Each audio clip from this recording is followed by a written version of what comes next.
திருவோண நட்சத்திரக்காரங்களுக்கு எந்த ஒரு விஷயமா இருந்தாலும் சரிதாங்க. கரெக்ட்டா அந்த டைம் வரப்ப கரெக்ட்டா கேட்ச் பண்ணிக்குவாங்க. அப்படிதான் சார் நானும் இருக்கேன். இருந்தாலுமே நான் சில விஷயங்கள் எல்லாமே கரெக்ட்டா கேட்ச் பண்ணிக்கிறேன். அதில பார்த்தீங்கன்னா, சில வில்லங்கங்கள் எல்லாமே வந்துட்டுருக்கு. இந்த வில்லங்கங்கள் எல்லாமே குறையணும். எனக்கு மனசுக்கு பிடிச்ச மாரியான எல்லா விஷயங்கள் எல்லாமே நடக்கணும். என்னோட மனசுக்கு பிடிச்ச மாரியான ஒரு வேலை அமையணும். மனசுக்கு பிடிச்ச மாரியான ஒரு வாழ்க்கை துணை அமையணும். நல்ல சந்தோஷமான விஷயங்கள் எல்லாமே அமையணும் அப்படின்னா, மகாலட்சுமி வழிபாடு பண்ணுங்க. நீங்க மனசுக்கு பிடிச்ச மாதிரியான நாட்கள் எந்த நாட்கள் இருந்தாலும் போகலாம். மகாலட்சுமி கோயிலுக்கு போங்க. அது பெருமாள் கோயில்ல இருக்கிற தாயார் சன்னதி தான் மகாலட்சுமி. மகாலட்சுமிக்கு நெய் விளக்கில் ஏத்துங்க. தாமரை பூ வச்சு மனமுருக வழிபாடு செய்து கொள்ளுங்கள். உங்களுடைய கோரிக்கைகள் அனைத்தையும் மகாலட்சுமி நிறைவேற்றி தருவாள். இந்த வாரத்தில 21, 23, 25 இந்த நாட்கள் பணவரவுகள் வரக்கூடிய நாட்களாக அமைகின்றது. இந்த நாட்கள் நீங்க யூஸ் பண்ணி பாருங்க. மிக மிக முக்கியமான விஷயங்கள் எதா இருந்தாலும் சரிதான். இந்த நாட்கள்ல பண்ணீங்க அப்படின்னா, இந்த நாட்கள்ல பண்ணீங்கன்னா, இந்த வாரம் உங்களுக்கு சக்சஸான வாரமாக அமையும். அவிட்ட நட்சத்திரக்காரங்க சுறுசுறுப்பா எல்லா வேலையும் எல்லாம் பார்த்துட்டு இருக்கேன். ஓகேங்களா? இருந்தாலுமே என்னோட மனசுக்கு பிடிச்ச மாதிரி ஒரு வேலை அமையணும். என்னோட மனசுக்கு பிடிச்ச மாதிரியான ஒரு வாழ்க்கை துணை அமையணும்.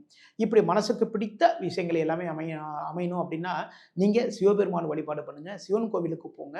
உங்களுடைய மனசுக்கு பிடிச்ச மாதிரியான எந்த நாட்கள் வேணாலும் நீங்க போகலாம். சிவன் கோவிலுக்கு போய் வில்வ மாலை போடுங்க. வில்வ மாலை போட்டு சிவபெருமான் சன்னதிய 11 முறை சுத்தி வாங்க. சுத்தி வந்துட்டு சிவபெருமான் முன்பு நின்று மனசுல என்னென்ன விஷயங்கள் இருக்கோ எல்லாத்தையும் நீங்க பிரேயர் வச்சீங்கன்னு வச்சுக்கோங்களேன். சிவபெருமான் உங்களுடைய கோரிக்கைகள் அனைத்தையுமே நிறைவேற்றி தருவார். இந்த வாரத்தில் 20, 22, 24, 26 இந்த நாட்கள் பணவரவுகள் வரக்கூடிய நாட்களாக அமைகின்றது. மிக மிக சிறப்பான நாட்களாக இந்த நாட்கள் அமைகின்றது. முக்கியமான விஷயங்கள் எது இருந்தாலும் இந்த இந்த வாரத்தில செஞ்சு பாருங்க. இந்த நாட்கள்ல செஞ்சு பாருங்க. இந்த நாட்கள்ல நீங்க முக்கியமான விஷயங்கள் எது செஞ்சாலும் சரிதான். இந்த வாரம் உங்களுக்கு சக்சஸான வாரமாக அமையும். சதய நட்சத்திரத்துக்கு இந்த வாரம் மிக மிக சிறப்பான வாரமாக அமைகின்றது. நீங்க உங்களுடைய மனசுக்கு பிடிச்ச மாரி விஷயங்கள் எது இருந்தாலும் சரிதாங்க. நடக்கணும்னு நினைக்கிறீங்களா? அப்போ அம்மன் வழிபாடு பண்ணுங்க. சரிங்களா? பக்கத்துல இருக்கிற அம்மன் கோவிலுக்கு போங்க. அம்மன் கோவிலுக்கு போய் குங்கும அர்ச்சனை பண்ணுங்க. அந்த குங்குமத்த வாங்கிட்டு தினசரி நீங்க நெத்தியில வச்சுட்டு போங்க. அப்படி நெத்தியில வச்சுட்டீங்க அப்படின்னா, நீங்க நினைக்கிற அனைத்து காரியத்திலுமே வெற்றி வாய்ப்புகளை நீங்கள் பார்க்கலாம்.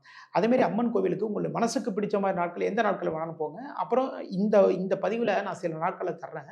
அந்த நாட்கள்லயும் போங்க. இந்த நாட்கள்ல செஞ்சீங்கன்னு வச்சுக்கங்களேன், செய்யக்கூடிய வேலைகள் அனைத்துமே வெற்றி வாய்ப்பை உங்களுடைய கைகளுக்கு கொண்டு சேர்க்கும். அது எந்த நாட்கள் அப்படின்னா 20, 21, 23, 25 இந்த நாட்கள் பணவரவுகள் மட்டும் கிடையாதுங்க.